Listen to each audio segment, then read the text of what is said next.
What the is this? Star Fox in an action-adventure game? That's not right. It must suck. Wait, it doesn't suck? It's a great action-adventure game? I am confused. Yep, it's Star Fox Adventures for the GameCube. I'm more than aware of other gamers and reviewers slamming this game simply because it feels too different from previous Star Fox games. It feels like, as CGR Undertow stated, a free commutation. I do have to acknowledge the confusion this game brought upon gamers like myself. However, I'm one of those people who still feels that this is a great game. Similar to Super Mario Sunshine, Star Fox Adventures puts its hero in a foreign environment. Although, unlike Sunshine, where that was still in the same genre, Adventures puts Fox McCloud in a whole different genre, going from on-rails flight/ground shooter to action-adventure game. The story takes place on Dinosaur Planet, an ancient world on the edge of the Lilat system, and it's in danger of self-destructing, which according to General Pepper, could affect the entire Lilat system. Oh no! So Fox McCloud is hired by the General to go down to the planet, go on an adventure, and find a way to save Dinosaur Planet. Along the way, Fox finds himself in a planet-wide struggle against the Sharpclaw tribe, led by the tyrant General Scales. The game was originally called Dinosaur Planet, an original action-adventure game being developed by Rare for the Nintendo 64. Later into development, when Nintendo got involved, Shigeru Miyamoto saw that Dinosaur Planet's protagonist Saber shared a striking resemblance to Fox McCloud, so this decision was made by Nintendo to replace Saber with Fox.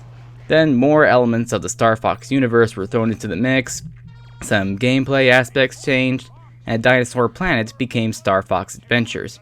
Although, the real reason for putting Fox in this game was probably to get more copies sold.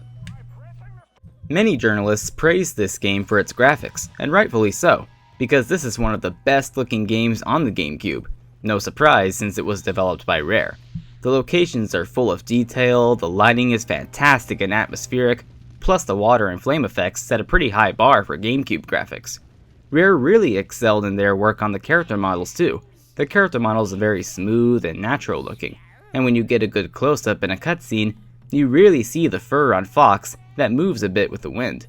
Now of course, this is an older game, so there are some occasional animation glitches here, blockiness there, but overall, Rare delivered a beautiful game, and it's accompanied by Rare's work on the audio. The sound effects fit this sci-fi meets magic world, and the music adds to the epic scope of the adventure. There's fast-paced music during combat, and atmospheric music appropriate to each location you're exploring, and there are occasional Star Fox tunes where they work. There is also good voice acting in the game, even if the dialogue is a bit cheesy sometimes. Yes, Slippy still has an annoying voice, but hey, at least you don't have to worry about saving his ass all the time. But another character who can be annoying is your sidekick, Tricky. His voice isn't bad, and he's not as annoying as people say. It's mainly how much he talks. He will get on your nerves from time to time. Where are we going? A bad guy. Wait up, Fox! Shut up, shut up, shut up! But I do have an issue with the dino language they made. Am Kutsuho Kaivorik Oi. Am Edko Kutsuho Rosvejo Evu Tashkov Zuk. Utashkov Zuk? Kiash Niko Kuduk Ash Atashkov. Since you get the translator device fairly early in the game, and once you do, it's easy to forget that English isn't what they natively speak, the dino language being there just feels kinda pointless. Now I get it. People hate this game because instead of the GameCube Star Fox game they wanted, they got Fox in an action-adventure game. But really, when you take the time to play it, you see that it actually is a very good game. To Rare's credit, they did make a big effort in mixing their original Dinosaur Planet ideas with Star Fox. For example, there are these connecting flights from the planet to its torn-off pieces that are on-rails flight shooter segments you'd expect from Star Fox. They're very fun segments. They're fast and intense, if a bit too short and lacking in variety compared to Star Fox 64 levels. Other than that, Adventures has a lot of noticeable similarities to 3D Zelda games like Ocarina of Time. There are tons of items to collect, there are temples, even the combat is similar. You lock onto one enemy at a time like Zelda's Z targeting system. Fox will then use different strikes with his staff, depending on how you press and hold the A button and move the control stick. And you can also use your staff's magic during fights. This staff is your main, well, only weapon in the game. Like I said in my Kirby 64 review, I am a martial artist whose favorite weapon is the bow staff, so I love having a staff in an action-adventure game. I only wish I was as good as Fox, but I'm getting there. Obviously the staff is used in combat, but you can also use magic with it. Ice blasts, laser blasts, shock waves, boosting up to another platform, or a sharp claw disguise. Oh, and it's apparently a lockpick too. These abilities make the staff a valuable tool in puzzle solving. But if that doesn't work, you've got your little dino friend Tricky.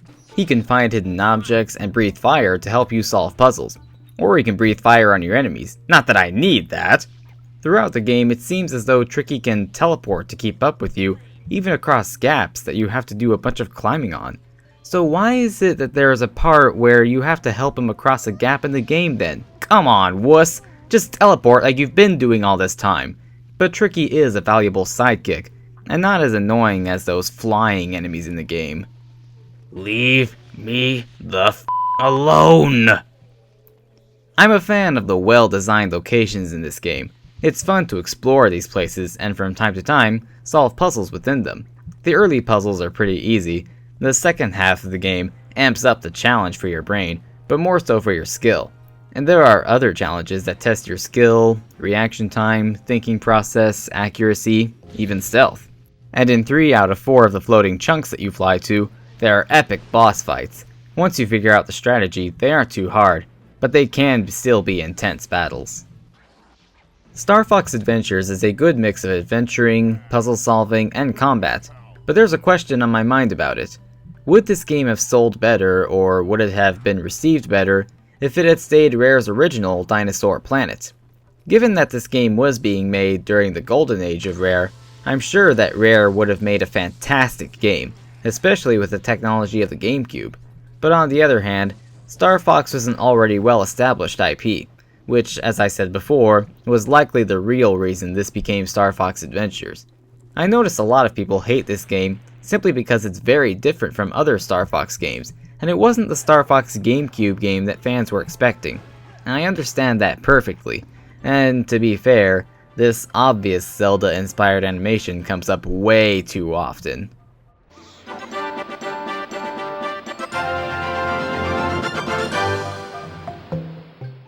God, I wish there was a way to turn those off.